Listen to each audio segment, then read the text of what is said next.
and things is like finding those like little core pillars that work on your health, your nutrition, your relationships and things like that. And it's no harder than being fat. Screw your strategy, screw your forecasting, forget your business model. If the core tenets of personal development aren't there, it's all for nothing. It sounds like you want to be the person who can make so much impact that there is at least $100 million of value created. You don't get $100 million without putting that much or more value into the world. If somebody has never left their hometown in their whole life, aside from just a little tiny vacation, what would you tell them? I'm a big believer in voluntary hardship. So even if you only have a couple $100 to your name, get out of Dodge, go live in your car if you have to for a little bit. Like, I think you gotta be bold in life and just know you're gonna figure it out. What do you think America's gotten wrong that Bali's doing right? Cool. God, that's a loaded question, man. Yeah. We all get the same 24 hours. So why is it that some people build so much more with them? I'm Brian Coons, and this is the Builder Nation podcast, where we talk to top performers, entrepreneurs, and visionaries to uncover the architecture of a meaningful and fulfilling life. Let's get into it. Welcome back to another episode of the Builder Nation podcast, where we teach you how to get wealthy, not just rich. And today I have someone who flew in all the way from Bali, Indonesia, hopefully just for this podcast. We're going to assume it's just for this podcast. But Sumner Healey, living in Bali, land flipping business, originally from San Diego. Want to dig in with why San Diego is one of like the nicest cities in America, probably the world.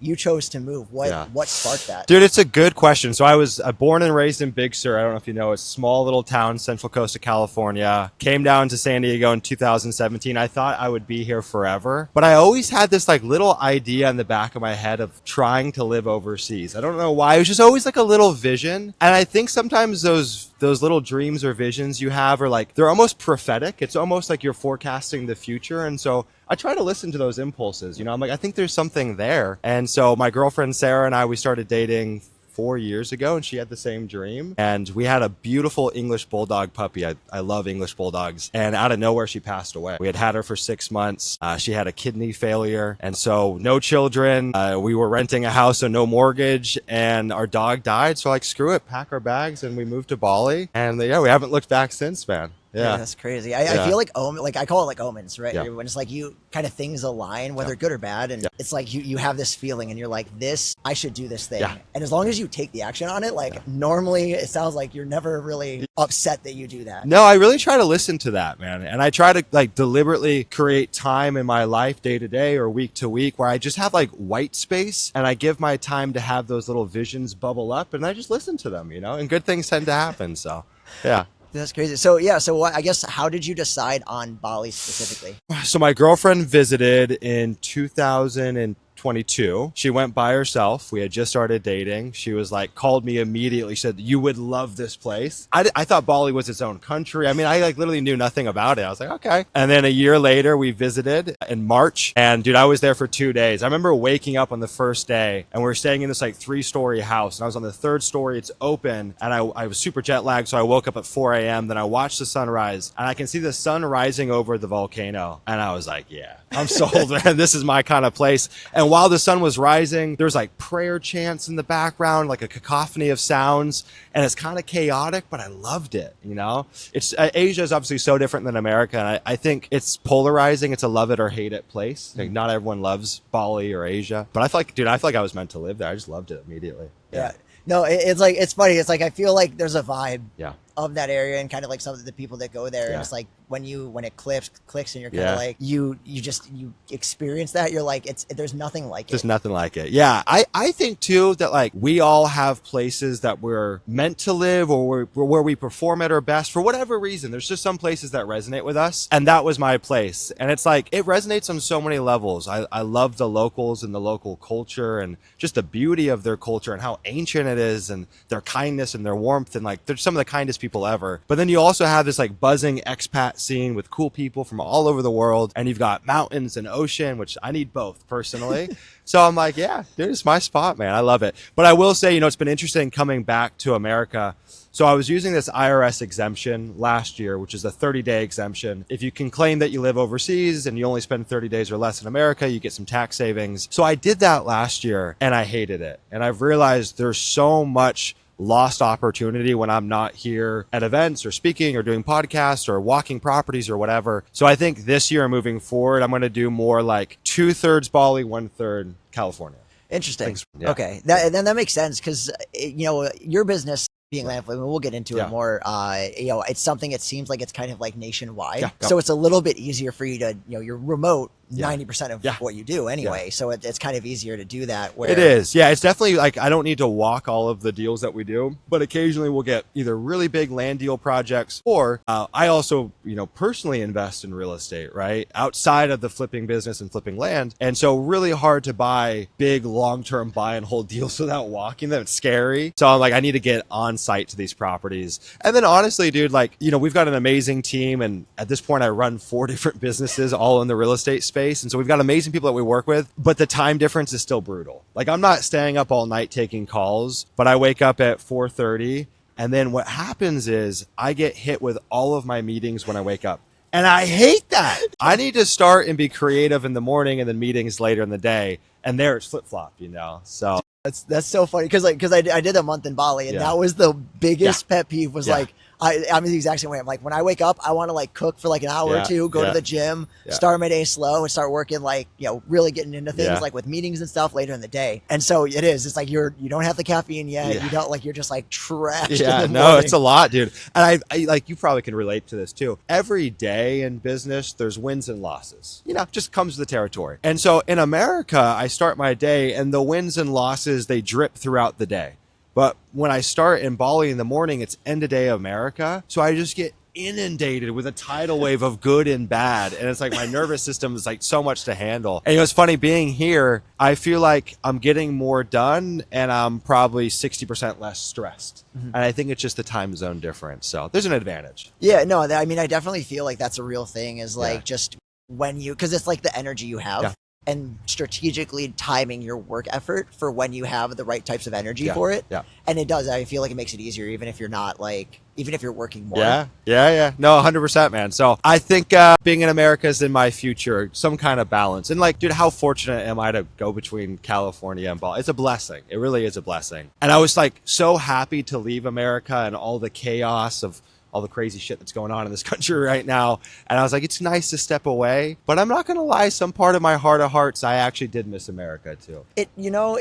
They're just different things. Yeah. They're different things and they can both fill like different pieces of the puzzle. Like I don't know what it is like, but my feed is like starting to show more Bali stuff again. And I'm like getting the bug again. You got to go back, man. Getting the bug again. And it is, it's just different things. Like they're totally different vibes, totally different things and different reasons you're going. Yeah. 100%. 100%. But it's really interesting, like how, I mean, for the business side of things for you, did you start the business, then take it to Bali, or did you start take me through that process? Yeah. So I started the land business in 2019. I'm definitely like an entrepreneur before I'm a real estate investor or a land investor. Like I've been building businesses since I can remember, honestly. And so I just kind of tripped and stumbled into the land business in 2019. I'd probably ran a half a dozen different businesses or more prior to that. Some successful, some definitely not. And I was just kind of looking for like, what's my thing? Like, what's the thing I can dedicate the next 2 or 3 decades to? And I found land investing and I heard of it through like an ancient Bigger Pockets episode where a guy mentioned it. And I went down the rabbit hole. And so I just started going online and finding tax delinquent lists. And I found one in Elko County, Nevada. It was all vacant land. These people hadn't paid taxes in years. And I just wrote them handwritten letters. And prior to that, I had tried a little bit of house wholesaling, trying to maybe fix and flip up in Poway, California. And I got nowhere, dude. I was like door knocking, like it was a dead end. And so I sent some letters and I started getting calls back and I'm like, wow, this feels like a lot less friction, and just never really looked back. I just kind of kept on putting one foot in front of the other. So anyways, when I moved to Bali, that was 2024. At that point, I'd already been running the land business for 5 years. So like really established, really good rhythm, amazing team. Like most people I work with have been with us for 5+ years. I don't think it would be possible to move to Bali and start the business. The time zone is just, it's like makes it impossible. So if you're going to make that move, you've got to be pretty well established, I think. Yeah. No, that makes sense. Like I feel like any business that you're doing, it takes like a very concerted effort for like a the sprint, Yeah. right? To get things going. Yeah. And I'm assuming like you intentionally like built out the team because like Yeah. some teams stay super lean, Yep. but other teams you can intentionally do things to where like I'm assuming you're not really in the day to Yeah. day anymore. Yeah. You're focused on content, Yeah. on growing what the other pieces of the Totally. business I'm interested Totally. in. But Yeah. So yes, I think that's like my superpower, if you will. Like we all have pros and cons as entrepreneurs. And I think team building, culture building, finding the right people, training talent. And so we had a really good team. And then before I moved, I made a couple new hires just to like fill the gaps that might happen with me being further away. So it took like a little bit of conscious effort. But yeah, what I always tell people is like, if you just dedicated 3 years and you just sprinted and did nothing but that thing, whatever that may be for you for 3 years, you can build a life of freedom. It's totally possible. And so I just worked my ass off for 3 years every day to get to that point where it's possible, yeah, it's funny because I'm kind of like in that phase because I've Yeah. been doing like the development thing for like 6 years now. Back in like 2020, I got Yeah. into it, but I quit my job about a year and a half ago to go like Oh, full cool. time into this thing. Yeah. And you can feel it. Like the Yeah. first like 6 months to a year was like kind of figuring things out. Yeah. But then the next like 6 months or so has really been like getting really clear, starting to like get figure out what the business Yeah. is, who I'm Yeah. working with, stuff. And now it's like you kind of like click down. I'm like, okay, cool. Like it's if you stay the course of whatever you're doing for like. I think 3 years is a really Yeah. good like time frame. It's like Yeah. that 2 to 5 year window where it's like you're sprinting, but you're not burnt out. Yeah. You have enough time to like decide how you want the business to be, if you want to scale it Mm-hmm. or if you want to keep it leaner and be able to go from there. Yeah, 100%. And I think that's the bottleneck that a lot of folks run into. Like, if you're scrappy and you're resourceful, I think you can grow a business to, let's say, like $1 to $2 million a year top line, super lean, super scrappy. But if you want to go beyond there, you need people. And I think there's something like 22 million small businesses in America.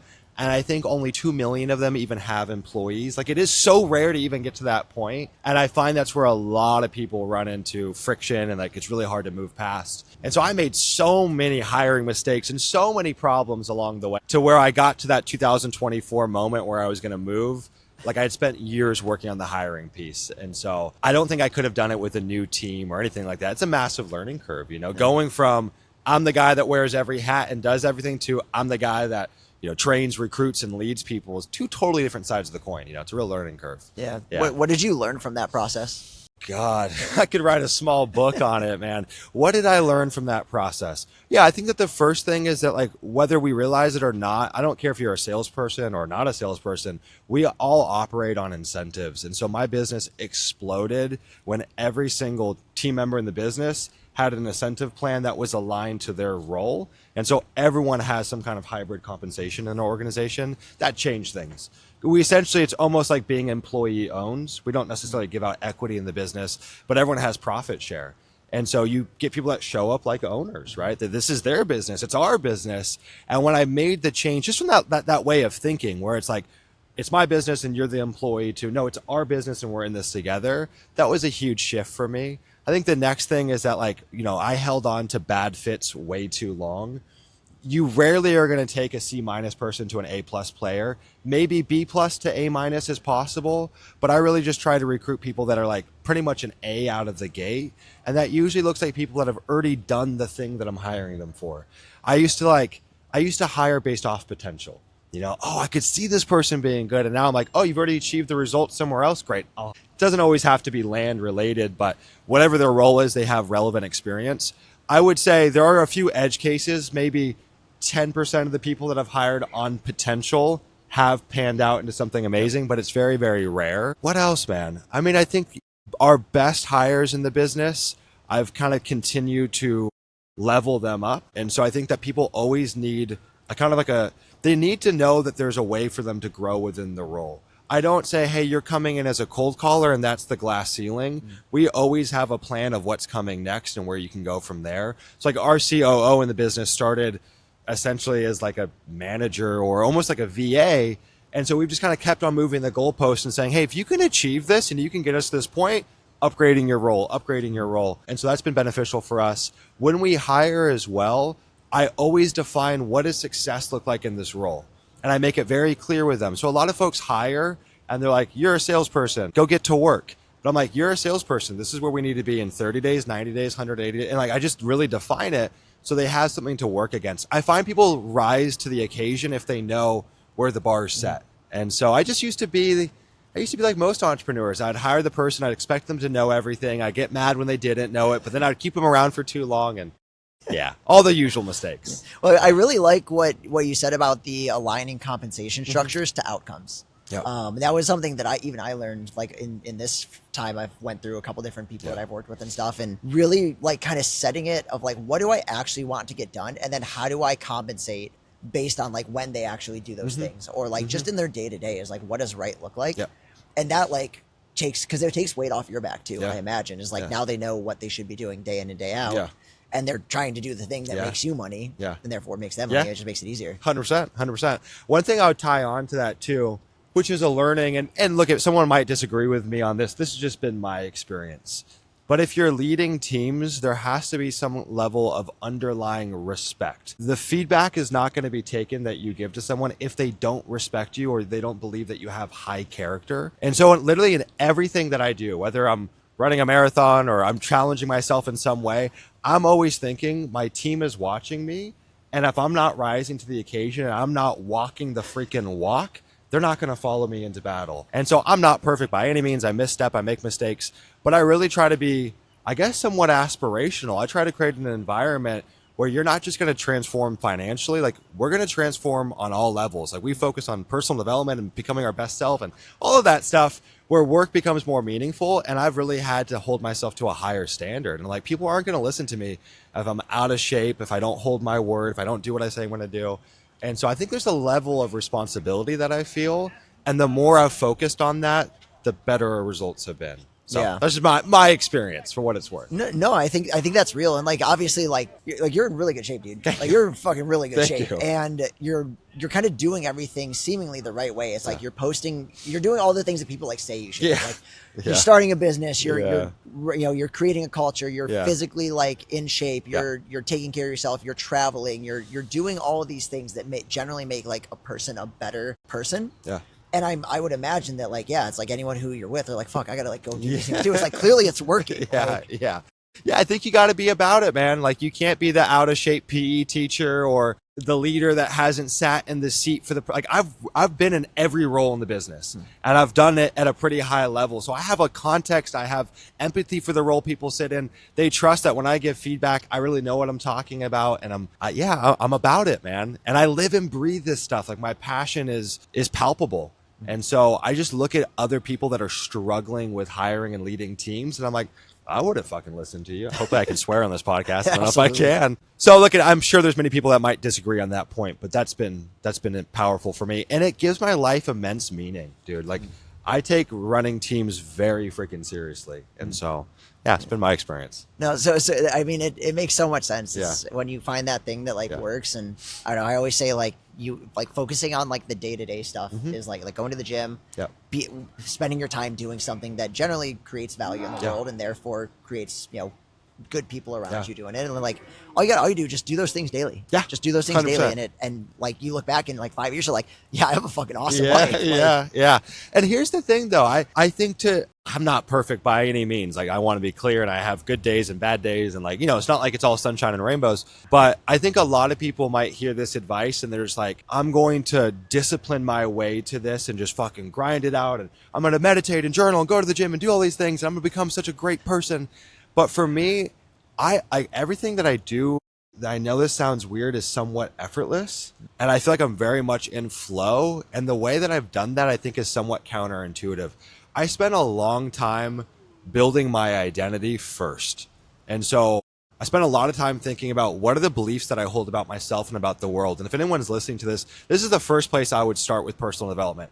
Defining your beliefs. Because most people, they're like, I want to do all these amazing things, but in your head all day long are just bullshit limiting beliefs. You can't fight that. So I set my beliefs define my emotions define my habits define my actions, and so on and so forth. And so I just want to be clear, it's not like grinding to make this stuff happen. I've just really worked on my identity and my beliefs, and it makes it somewhat effortless to do these things, which well, it's like, I feel like it's like the non-negotiables. It's like when you're like someone who's like, I go to the gym every day. Like, that's just like who I am. It's fun. It makes me feel good. And like, like I would never, like, my day is centered around those types of things. It's like, like during the day, why would I fuck off and scroll on Instagram for 4 hours when I could work on my business and like have a team and like work with people and stuff? Like, and I'm like, I'm learning more and more. It's like, you're going to be like fucking crushing it in the morning, and by the afternoon, you're like, what am I doing with my life? Like, that's just like the normal thing. Totally. But yeah, it's, focusing like on those just daily habits is it just like you're not working. Like that's the whole, I'm learning that's the whole thing with the business and things is like finding those like little core pillars that work on your health, your nutrition, your relationships and things like that. And it's no harder than being fat. No, it's true. It's true. And in the long run, it's a heck of a lot easier, Yeah, the longer I've been in this game, and I'm not the first person to say this, but I realize that this is all a personal development game. Screw your strategy, screw your forecasting, forget your business model. If the core tenets of personal development aren't there, it's all for nothing. And I think that's why I've fallen in love with business and entrepreneurship and all that stuff. It's not the number one mirror in my life, but it's up there as in I get a reflection, like my results are purely a reflection of my personal development. And so it's like this never ending game of learning about yourself and working on yourself. And that's what keeps me coming back. That's why I love it. Well, it is. It's literally a game. Like I have the concept of like, if you can like get generally in shape, you can generally have like decent relationships. You can generally, understand like how to live a financially, fine life. You hit the base level and now you can play the game. Now you can fucking like figure it out. Like figure out like I'm gonna go fucking live in Bali for a couple years. And like challenge myself to like learn and see, like going there is like the people you see there are just like Jesus. Like I cannot like take a day off. Yeah, man. It's cool to be in environments where people or experiences reset your expectations of what's possible. And you definitely do get a lot of that there. People living alternative, conscious, cool lives. People that aren't held back by bullshit, limiting beliefs. Like it is a very special place in that sense. And yeah, man, I'm only 31 and I still have a lot to learn, but like, I really think that in life, literally anything's possible. And when you finally accept the realization that you can create absolutely anything, life becomes really freaking fun. Like it's fun. It's a canvas that you get to paint on. And that's your God-given right. I don't care. I'm not necessarily religious. Like whatever your religion is, that's fine. But I do think you have a little bit of that creator in you and you can create things and you should be doing that. And it feels fun when you go from nothing to something or, whatever the transformation is. So, hey guys, if you're a business owner, high income earner, or investor who's been thinking about getting into real estate development but don't have the time to manage the process, this is for you. My company partners with people like you to help unlock the potential of your properties or even source and manage new small scale development projects. We manage hundreds of ADUs and infill development projects across Southern California, and our team knows how to simplify the process so you can benefit from the upside without managing contractors, permits, or design headaches. Whether you want to develop your own property, explore ways to offset taxes, or just learn how the development model works, head to thebuildernation.com/partner. That's thebuildernation.com/partner and see how we can help you build more with the same 24 hours. Now back to the show.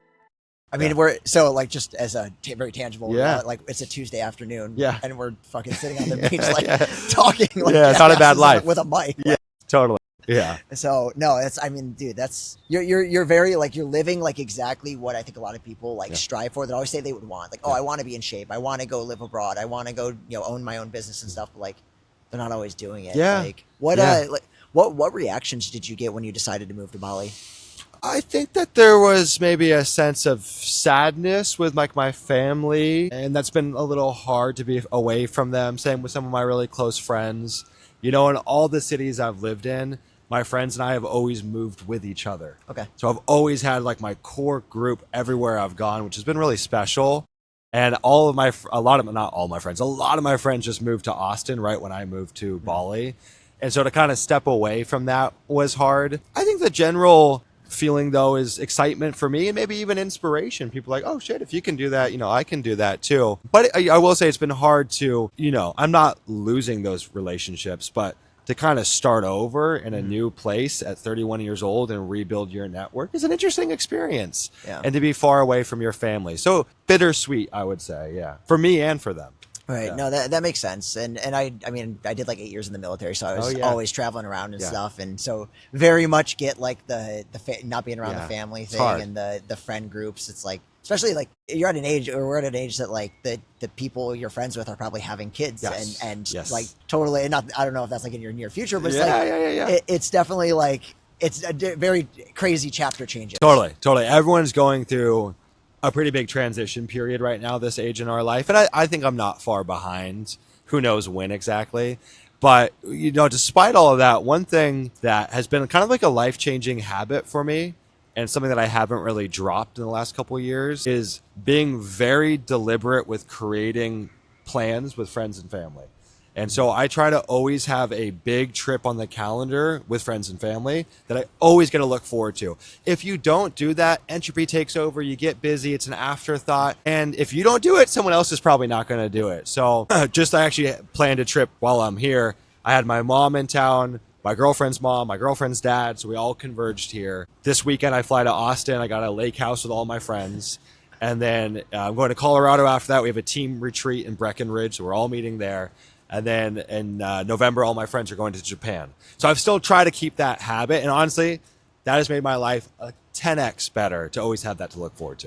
That's such a good hack. Like, I think that it's very understated. I heard it like one time. It's like you always have the next trip planned whenever you go on a trip. Yes. And it helps so much. But what you're saying is actually really interesting. It's like the trips, but I realized that you can be very intentional with like keeping friends or like creating friendships. Yep. And it's like literally just like intentionally calling people, intentionally I've never really thought about that, but just specifically set up like trips with everyone. Yeah. And because then, I like think about it now. I just set up a trip with my family to go on a cruise like next April. I'm like, we're like texting and talking about it like every few days. Yeah. Like it's awesome. I imagine it makes it easier. It does. And I just think if you're not going to do it, no one else is going to do it. It's kind of my view. Yep. And that's something that I've learned a lot in the last 2 years, especially since I've moved. I haven't always been the best friends. I think I'm a good friend when we're in proximity, but I've never been the guy to like be texting you all the time or pick up the phone and call people. And it's a real regret that I have. And so it's an area I'm trying to improve on.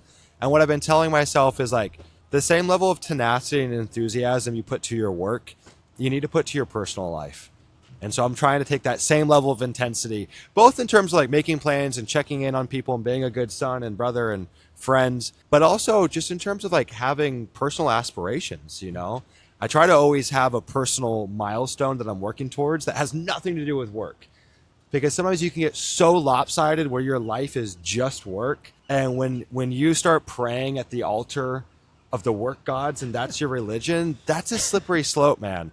Because business is volatile. It's always up and down. And if you're defining your self-worth or the quality of your life based off KPIs, I'm telling you, because I've been there, that is a terrible situation to be in.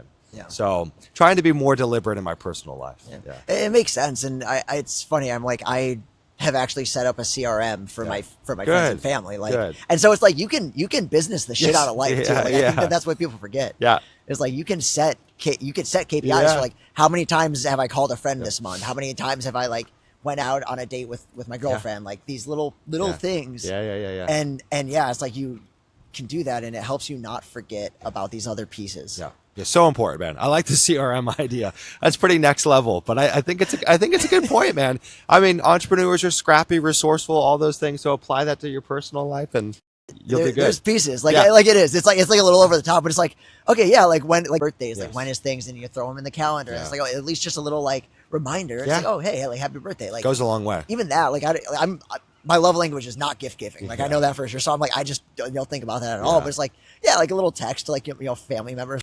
I've actually started doing that in the last year. All my team members have put their birthday on the calendar, and it means a lot, man. Yeah. So in terms of like the travel, I mean, what do you think America's gotten wrong that Bali's doing right? Cool. God, that's a loaded question, man. Yeah. I think in America, we've had a dismantling of community and the family nucleus. And so I think there's duality to everything. Good. There's always bad that also comes with good. The good in America is there's a deep sense of individualism and you can do anything and shoot for the stars. You don't have that in Bali. Like there is not an entrepreneurial culture. And there's also just not the same support. There's no credit in the same way or bankruptcy or, whatever. Right. America really gives you a lot of cushion there and a lot of opportunity. But what you see there, loneliness, it's not really a thing. Mental health. I don't see people, at least that I meet in my day-to-day life, where you're seeing the same level of derangement. I mean, here I walk down the street and there's people whacked out on drugs. And like, those are people that more than likely, they need support, man. And I think kind of like, as a culture, we've just said, push those people to the side.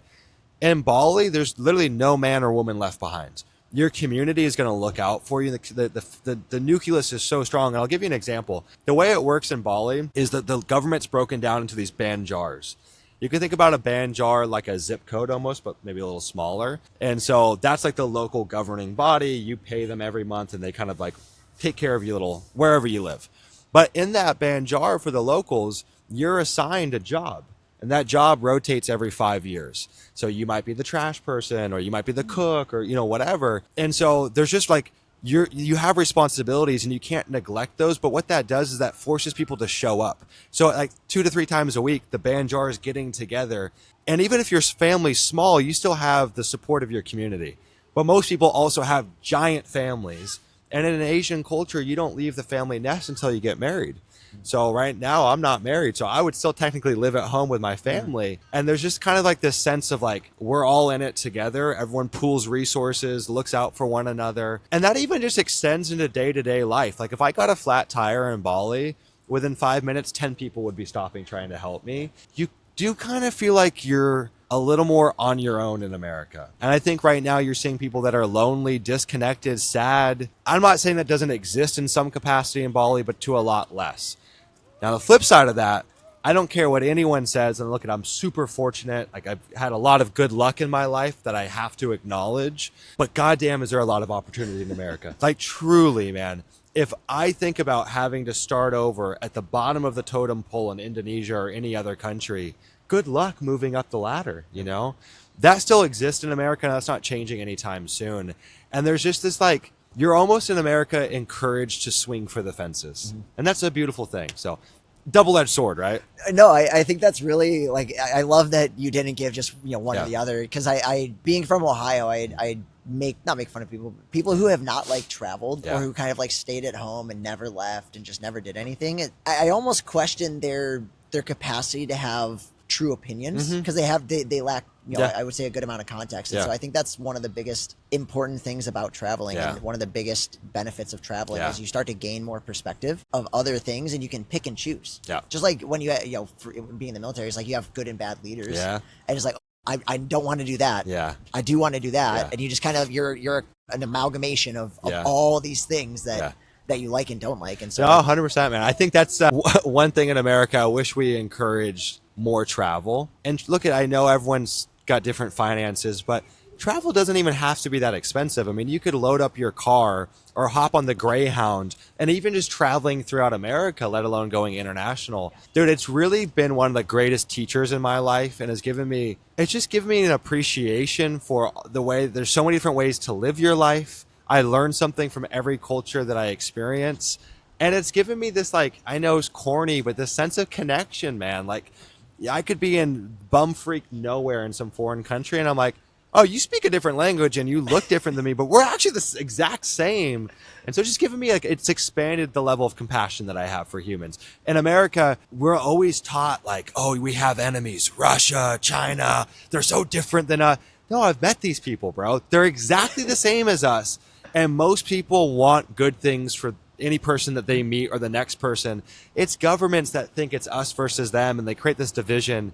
And so it's give me a lot of compassion. You know? Yeah. Oh, it makes sense. Like the agendas or whatever they are, like humans are generally like fairly similar. Psychology is fairly non-complex if you understand the basics of it. And so that makes a ton of sense. Yeah. But so what for you over the next, I mean, call it 3 to 5 years, like what's the next part of this vision for you? Yeah. I was actually, I do this thing where I go on walks and I try to just daydream while I'm walking. It's kind of like a weird practice. So I've had multiple seasons, and like the way my life has gone is quantum leap breakthrough, plateau, quantum leap breakthrough. And so I've gone through those cycles. And for me, it's every 3 to 5 years. And I can feel that I'm gearing up for another one of those cycles. My last big quantum leap cycle was about 3 years ago. And so kind of thinking like, what is the vision that I'm casting out? And I just, I try to just create white space where I can just listen to what that vision is. And for me, I have this,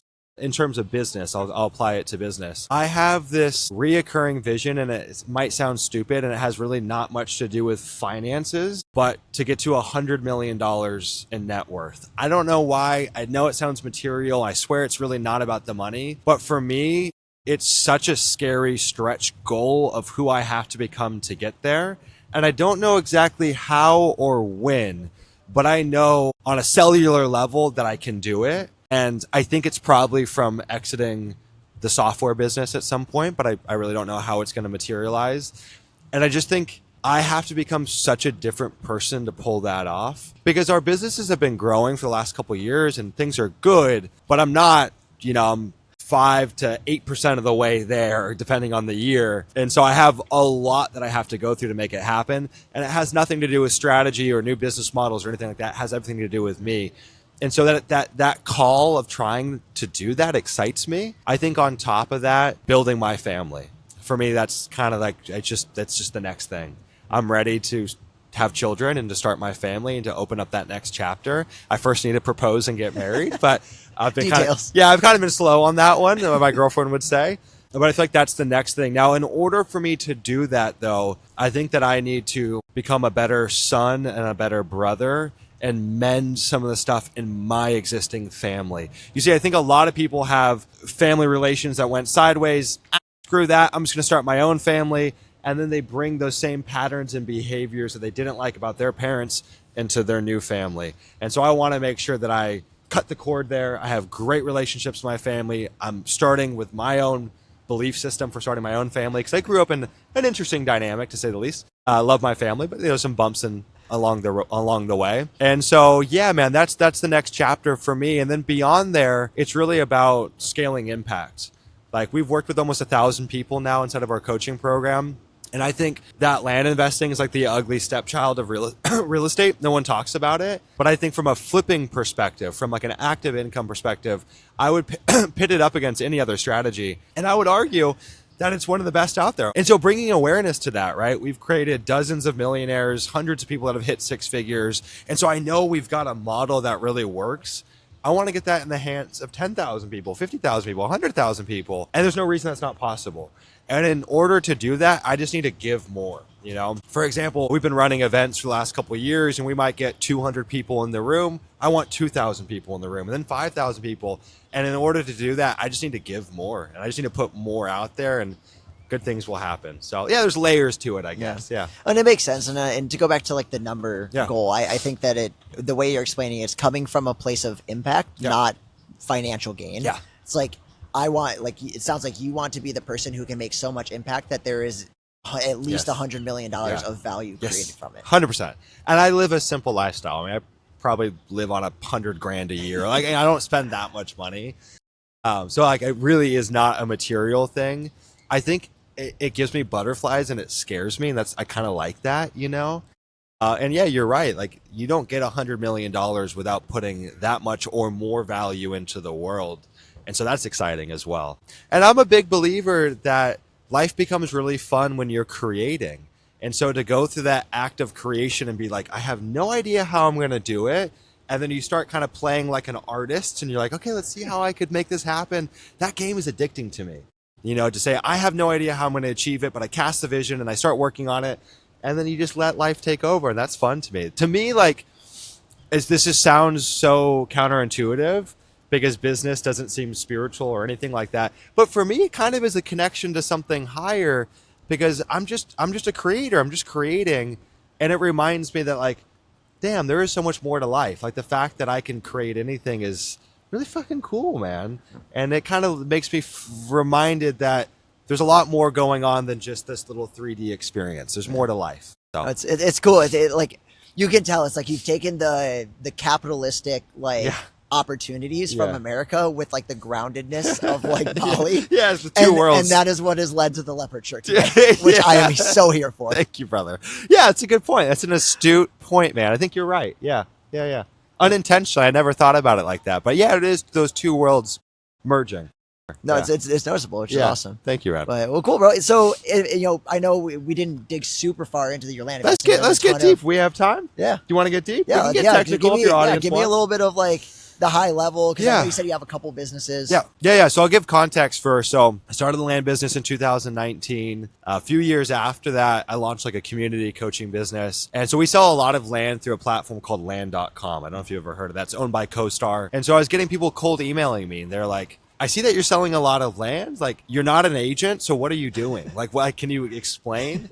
And so actually my first coaching client was a guy named Levi from San Diego. He cold emailed me and I was like, I don't really feel comfortable having you pay me because I was like a year and a half in. But we just started meeting in person in La Jolla and I was just teaching him the ropes. And that happened more and more. And I was like, okay, there's something here. And the thing with the land business too is it's very much a means to an end. There's not a whole lot of fulfillment in it. And so I kind of needed a little more fulfillment in my life besides just flipping dirt. And so I was like, okay, there could be something here. So I started that. That went like 0 to 100 like really quick. I launched it September of 2022. And then within a year, we had like hundreds of people joining. I was like, wow. Whoa, like it just took off. And I didn't know how. I had no plan or strategy. I locked myself in my room from beginning of June till September in 2022. I launched the program. I didn't have any customers, no email list, no nothing. I just started sharing on social media. I got a guy on the first day that I launched that bought it. And then it just unfolded from there, you know? And so again, it was like, I think I'm doing the right thing because it feels effortless and life is kind of working with me. I look at it's not that I don't work hard. I work my ass off, but I try to play games where I can feel there's a rhythm that I'm taking place. Yeah. Exactly. When I feel that, okay, I'm on the right path. Then in 2023, I launched a software company called Land Insights. And that was really because the market changed in 2022. While I was launching the coaching program, my land business was imploding. So like we had our best year ever in 2022. The fall of 2022, interest rates spike. All these things happened. And I was in Hawaii at the time. I remember sitting on the beach and I'm like, oh my God, I have, $1 million plus of property that's sitting, not selling. What's going on? And so I had to kind of rejig the business. And I realized there was no tools for the business at that point. We were using generic real estate tools and trying to use them for land. And so I was like, okay, to run the business in this new environment, I just need better insights, frankly. Because what we're looking to do at a really simple level is we're looking for markets in America where there's an imbalanced supply and demand for land. And we send offers to owners. We buy land at 30 to 60 cents on the dollar. We're in high demand markets. My average deal this year sells in about 21.75 days. So we sell quickly. We flip it on market, but we look for those high demand markets. So anyways, I launched Land Insights. It was initially a terrible product. I hired me and my friend Rylan hired a bunch of people, college students to help build out the code. It was terrible, but one thing led to the next. And then actually 4 weeks ago, I launched another business. It's like you could call it a cold call center for real estate investors. So like what I'm seeing in the market right now is there's a lot of folks that are struggling because they just can't generate consistent lead flow. And so that's kind of like the portfolio businesses that I run right now. But if you look at the land business, I still think it's one of the greatest opportunities. In America, only something like 4% of land is actually developed in a city. So the remaining amount of land is just rural. We have so much open rural space in this country, and that asset class is booming. It's grown by about 70% since 2020. Land in metropolitan areas is about 30% growth since then. So there's a lot of demand for rural land. And with rural land, it's a canvas where we have multiple exit strategies. So for us, we'll either buy and flip, we'll double close, or we'll buy and develop. So we'll do like rural subdivisions. So we buy big tracts of land, we figure out what makes the most sense, and we flip out of it. And I think that as the world gets weirder, I'm seeing more and more demand. And you probably see this with like the trad wife movement or people leaving the city and raising their kids on a farm. That's happening more and more. And so I think it's really well positioned to boom. And most of that land is owned by baby boomers. They're aging out. They don't know what to do with it. Their kids don't want it. And the thing about land is very interesting. Land is very difficult to underwrite. Really hard to peg a value to it. That's one of the things that Land Insight solves is we essentially underwrite and value every piece of land in America. So that's part of the arbitrage is that we know what land is worth where almost no one else does. And so we can make the right offer and we know what to sell it at. And then on top of that, most property owners are going to sell land through an agent. But agents don't know how to sell land and don't want to sell land. So a lot of agents, they'll have 5 houses and 1 piece of land.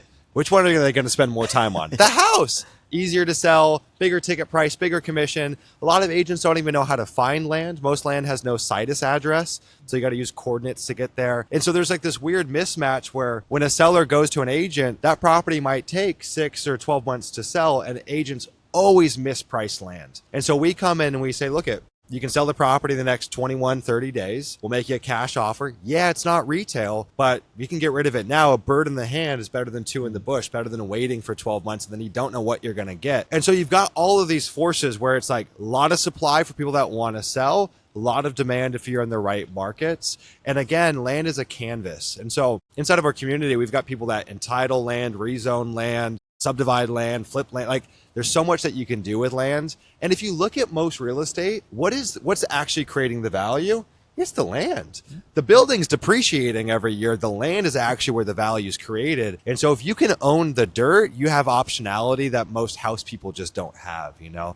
So I just love land. Yeah. Well, it's the same reason. It's why I do like, small urban infill development. It's like you have, sometimes it's land, sometimes it's a little single family home and then a whole bunch of land in the back. Yeah. It's like it's way more creative than like, oh, I have a multifamily building and now I need to like turn over tenants and kick them out and whatever. It's just like there's no creativity, but there's always like in development in any way, land flipping, whatever, like there's no perfect answer. Yes. And I think that's what's really interesting. It's like you could spend years and years doing it and you'll still have like something where you're like, fuck, should have done that differently. Yeah. But that's where the opportunity is, right? I always tell people in our community, it's that ambiguity or the fact that there's not always a clear answer that creates the opportunity. And so that's why there's so much arbitrage to be had on land. And where else in real estate can you buy deals for 30 or 40 or 50 cents on the dollar, And the owners that we work with, they're happy to get rid of it. And in a lot of cases, they know what it's worth or approximately what it's worth. But they're like, dude, I want to hit the easy button. I just want to get rid of it.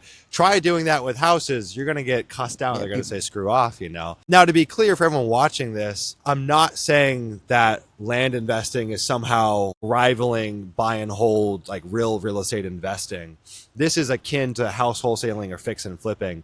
I still buy rental properties and do the depreciation game. Like that still is part of our strategy, but it's separate. But if you're thinking about, I just want to make $250,000 a year or $500,000 or $1 million a year or whatever, you're probably not going to do that through buy and hold real estate anytime soon. You need something that's more active. And if you're looking at the landscape, like what model should I choose? I think land is where it's at. And the interesting thing is I don't know the exact answer, but for fix and flipping, house wholesaling, there's hundreds of thousands of operators, maybe millions of operators, depending on who you ask at some scale. In land, I would say there's maybe 2,000 to 5,000 folks that are like doing a deal per year. And there's only a couple hundred that are like big dogs. Yeah. And so it's like, there's just way less competition. And I'm not trying to ruin the industry, but I'm trying to bring awareness to the industry because I think there's an immense amount of opportunity. Yeah, no, that makes sense. Yeah. So if people, if it's interesting to people, if people just want to follow along on the story, like what's the best way to get in contact? Yeah, I would say so. I actually just released this really cool product. It's called the 7-Day Challenge, and it shows you over the next 7 days how to go and get your first deal. Now, will you get your first deal in 7 days? Yeah, it's possible. But more than anything, you're going to lay the foundation and take the action steps. Maybe you get your first deal in 30 days, 90 days. Who cares? But everything you need to get that first deal is going to be outlined. And every single day you have an action item and a module that you go through. It's $24. If you can't spend that, you're probably not really about it. So it's landinvestor.co/7-day challenge. Maybe we'll put it in the show notes somewhere. I would start there. Super approachable, really good way to dip your toe in the pond. And then we also, within Land Insights, the tool that we built, we also have a free plan. So you go to landinsights.co/light. You can start on there for free. And so like you really don't need a war chest of capital to start this business. I started with $7,000, but if you're willing to pick up the phone and call people, you could start with $500, Yep. So it's like, it's a very friendly business that can meet you wherever you're at. But don't think that somehow this is like a Hail Mary, get rich quick scheme, because it's not. You're going to work your ass off for 6 to 12 months before you even know what you're doing. And it'll probably take 3 years before you see like really meaningful success. And that's just the price of admission, man. It's true for anything. Sounds like literally anything else. Yeah, exactly. But people hear, like they see the deals or they hear the story of like, oh, we made X amount on this deal. And they're like, oh, dude, I'll join. I'll get that same deal in 3 months and I'll be off to the races and I'll be good. It's like wrong expectation, So don't fall victim to like thinking that this is easy. Get rich quick. Yeah. No, that's awesome, man. What's if they want to follow along, like Instagram, YouTube? Yeah, just my name. So Sumner Healey on Instagram, same thing on YouTube, Sumner Healey on YouTube. I'm more active on YouTube. We try to do like 2 videos per week. I think we have like 1,000 plus videos on there. And honestly, there's so much that you guys can start with just for free on there. So yeah, one of those places you'll find me. It's awesome. Yeah. So one last question. If somebody has never left their hometown in their whole life, aside from just a little tiny vacation, what would you tell them? Yeah, you know what? I'm a big believer in voluntary hardship. So even if you only have a couple $100 to your name, get out of Dodge, go live in your car if you have to for a little bit. Like, I think you got to be bold in life and just know you're going to figure it out. One of the best things that I did, it was 2000, 2017, I think. I might be missing the date slightly. 2017 or 2018. One of my best friends, Zach Colburn, and I, who James knows, we got in his crappy little Honda Civic, and we lived out of that car for the whole summer, driving across the country, mainly the Pacific Northwest, up and down the West Coast. And what we would do is we didn't have money for hotel rooms. So we'd go on Instagram, say, does anyone live in this town? And strangers would let us into their house. It was so weird, but what a great experience, man. And then we would go find campsites and camp or sleep in the car. Like, it was such a formative experience. And I just think, like, putting your back up against the wall a little bit. And, like, I want to bring back the idea of adventure. Man, I love reading books about people in the 1500s or 1800s that got on a boat, took their family, and moved to a distant land with no resources, no connections. I think life is exciting when you're adventuring. And so I just try to create that, man. Like, you put yourself out there. There's actually some kid I found on Instagram. I don't know his name, but I just saw it when I actually was flying over here. 22 years old, living out of his car. And it's not that he has to, but he's like, I want some voluntary hardship and I want to see the world. And I'm like, dude, F yes. I think that's so amazing. And this kid is sleeping in parking lots, working out of a Panera Bread, and like living off $600 a month. And I'm like, anyone can do that. I think that's so awesome. So yeah, send it. Put your back up against the wall. Dude, voluntary hardship. I love it. That's right, man. That's Yeah. right. Well, cool, man. Well, I appreciate you coming on today. Yes, likewise. Thanks for making it all the way from Bali. Well, really 5 minutes down the road. But we'll tell people Bali. Yeah, no, it's fine. Yeah, you came all the way. Yeah, that's right, man. Thank you, brother. I Cool. appreciate you for having me. Thank you, We'll guys. see you guys in the next episode. Cheers. That's it for this episode of the Build a Nation podcast. If it gave you something to think about, hit subscribe, leave a review, and share it with someone who's leveling up. Until next time, keep building.